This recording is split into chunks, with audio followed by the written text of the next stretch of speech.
the final part of our weekend debate, and I do need to touch on local sort of politics here, because you've been the brand commissioner now much longer than you thought you would, Christina, because of the delay in the thing. So, correct. The normal term is 4 years, but of course, with COVID happening, none of us felt that we could step down, and so we've continued throughout. When I became a commissioner, I mean, if you said, well, do you want to work for 4 years for free and it take up a lot of your time, there's part of you that must be slightly crazy, but I completely loved it, and I would genuinely recommend it to anyone to do. You learn so much about the Isle of Man. You meet so many interesting people, and I just found I had a really, really great time doing it. You said free. Don't you get paid to go to meetings and things like that? Just some little. We get allowances. Allowances. We get a little bit, but it doesn't really cover the amount of time and commitment you have to put into it. But you get rewarded in other ways. And I've been very lucky with my time as a commissioner that we've had 2 really big projects.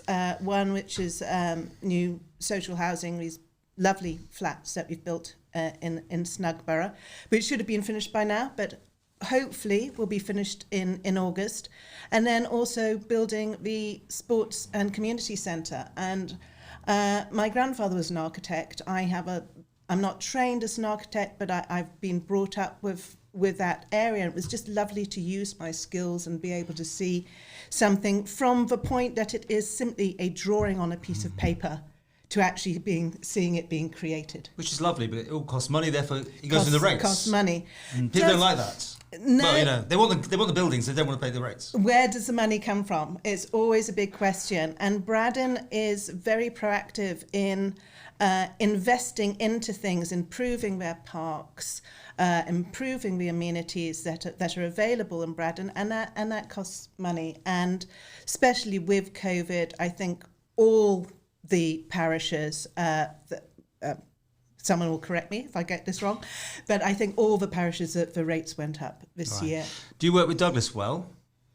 We work on certain things with... Ooh, what's that mean?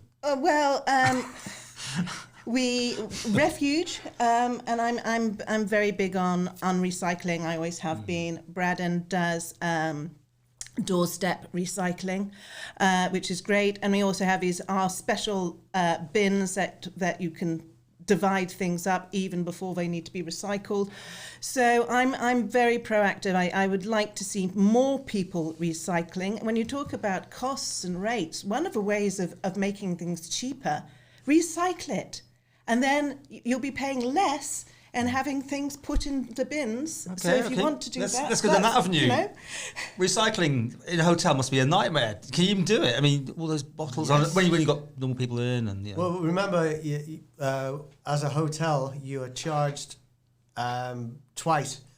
Once for the weight of what you're throwing away, and once for the actual removal.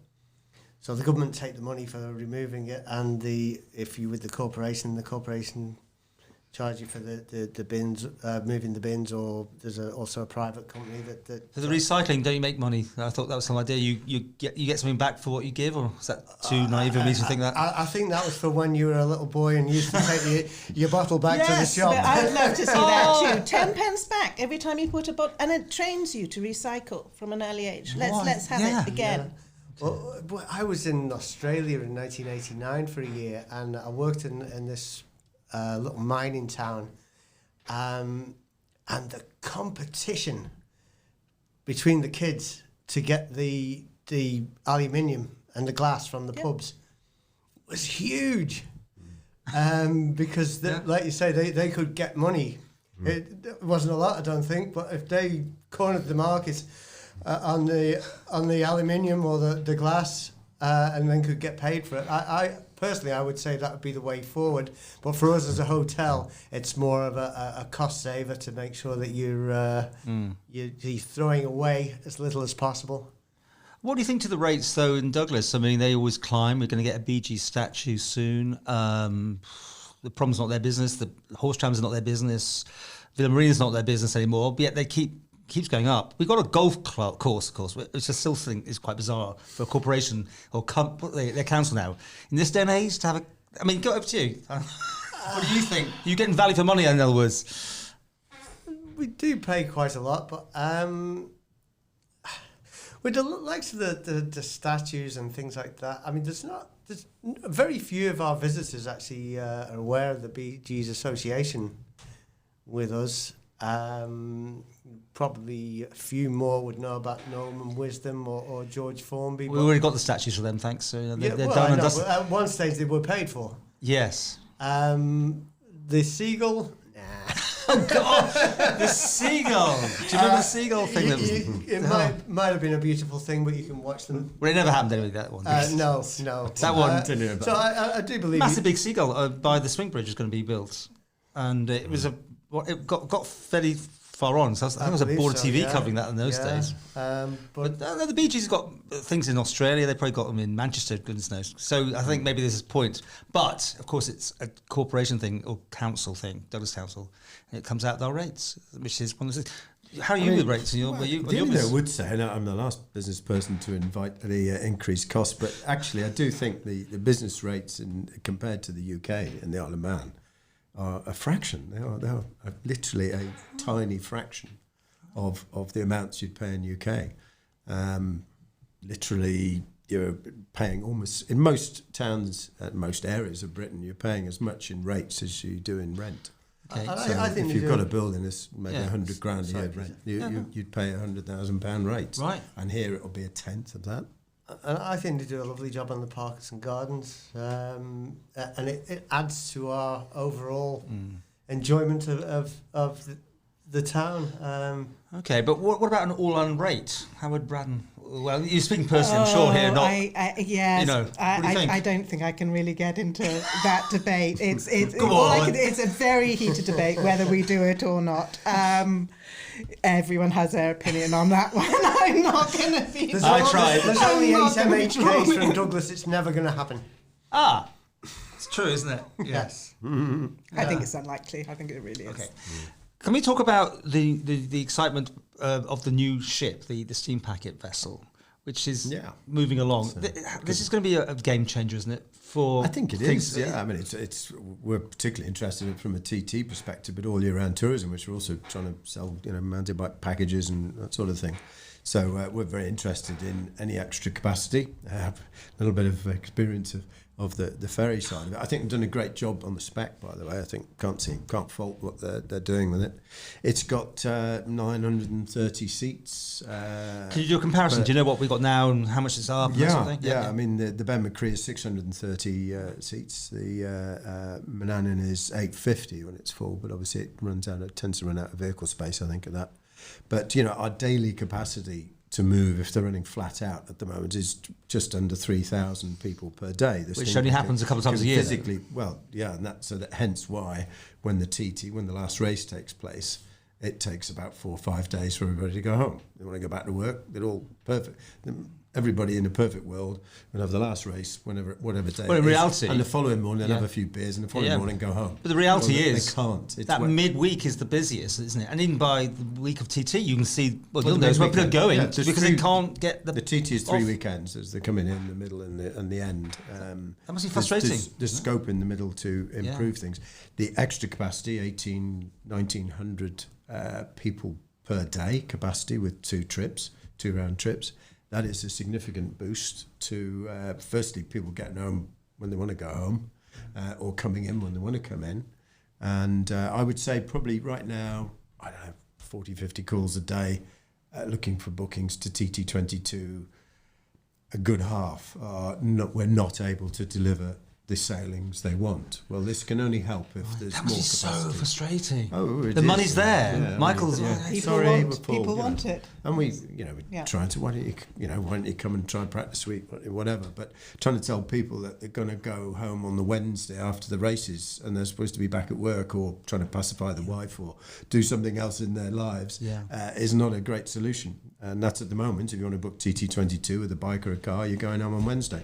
And just as a side, after the Friday race. Do you think all the airlines will come back because you know, with all this? The airlines can fill so much. Yeah, they can. I mean, it's the pricing is the issue there, and the flexible pricing that EasyJet, which changes by the hour sometimes. I mean, if you want to book TT peak days on EasyJet at the moment from some destinations, it's extremely expensive, to a few £100 each way. That's just the algorithms doing what they do, right? In last TT, when was that? The last time we had a proper TT. You know, even in when they had seats, they suddenly would drop the prices. So we suddenly got some last minute bookings and have you got any room? You know, and that applied to Practice Week and some other times. So whenever they've got gaps, that's the good thing. And that's if the Steam Packet did the same, where they've got empty space, middle of Practice Week, middle of race week. Then reduce the price, people will come. You know? I mean, this is a government operation. That would be my strategy. At an arm's length, that lovely thing that everything's now at arm's length. You for the new ship? Yeah, but of course it's a bit worrying what's happening with the landing stage at the moment. But, let's do the landing stage. Well, what is going on? Well, construction costs everywhere. It's the same problem, isn't it? It's where there are, because of COVID, there have been gaps in the supply chain. Things aren't getting done. We've got flagged up a problem with one of our buildings because the steel comes from India. How do you deal with that? India is not having a particularly good time at the moment. So I guess it's inevitable, these extra costs, but it doesn't make them any more easy to find the money to pay for them. And it's very disappointing and frustrating. And there will be projects that are put on hold or cancelled altogether because there isn't the extra fund, there just isn't the money to pay for these things. And delays cost money too. But the graph, I think it was at the Taxpayers Alliance, whatever, Michael Joseph put one out, it's just you know, going north constantly. And you do also have to have that point where you say, well, is it at any cost? And that's another awkward question to ask yourself when you want to do a project. They were blaming the World War II at one stage now, aren't they?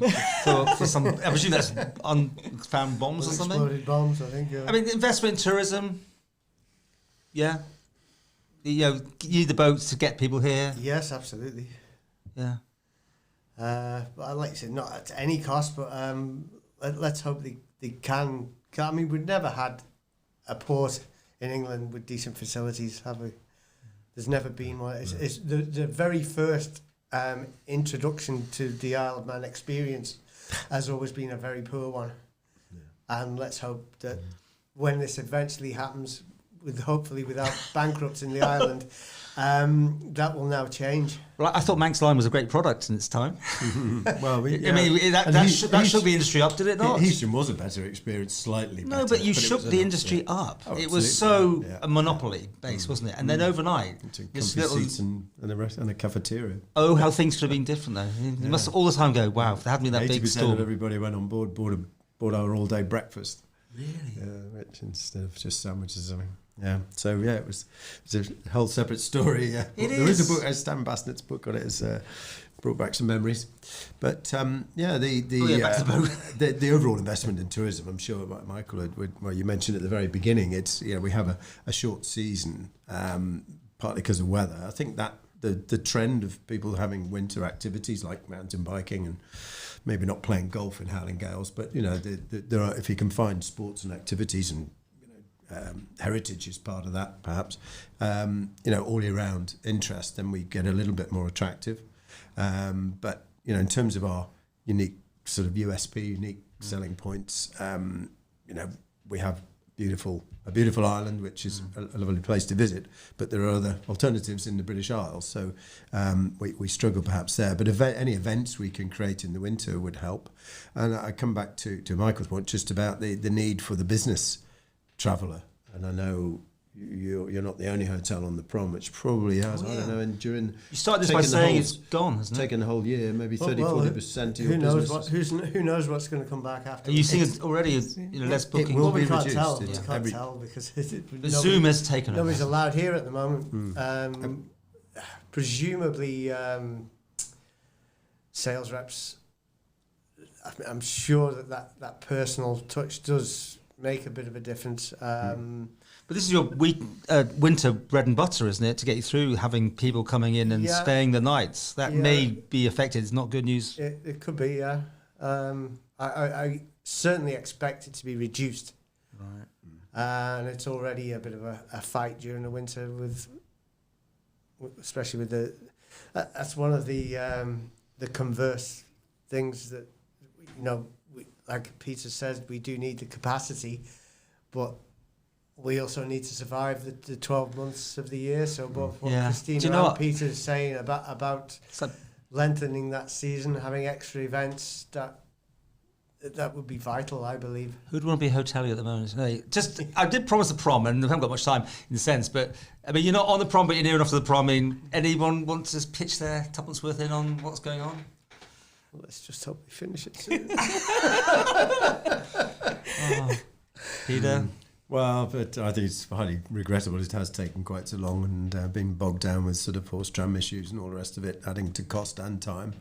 I think it's hardly a most impressive project as a sort of building project that I've seen, and seen a few around the world which are pretty amazingly quick and efficient. And this doesn't really tick that box at all, does it? Of course, if it hadn't been all COVID, it would have been very interesting to see exactly how quick it would have all tied in. They were going to have it ready for the TT, weren't they? And all this sort of stop for one TT, ready for the second TT. Christina.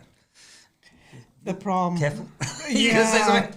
No, I mean it's been terribly sad to see the prom like this for so long, and there are, I think, you can all see moments where we've just looked at something and gone, why is that happening, and why is that happening in that way? I just be happy when it's over. Really. Just like this programme, which finally is. Thank you for my guest. Thank you very much for coming along. If you've enjoyed it, you want to be a guest, or you know someone wants to be a guest, I'm always open to suggestions. And do join us again next week. Thank you very much.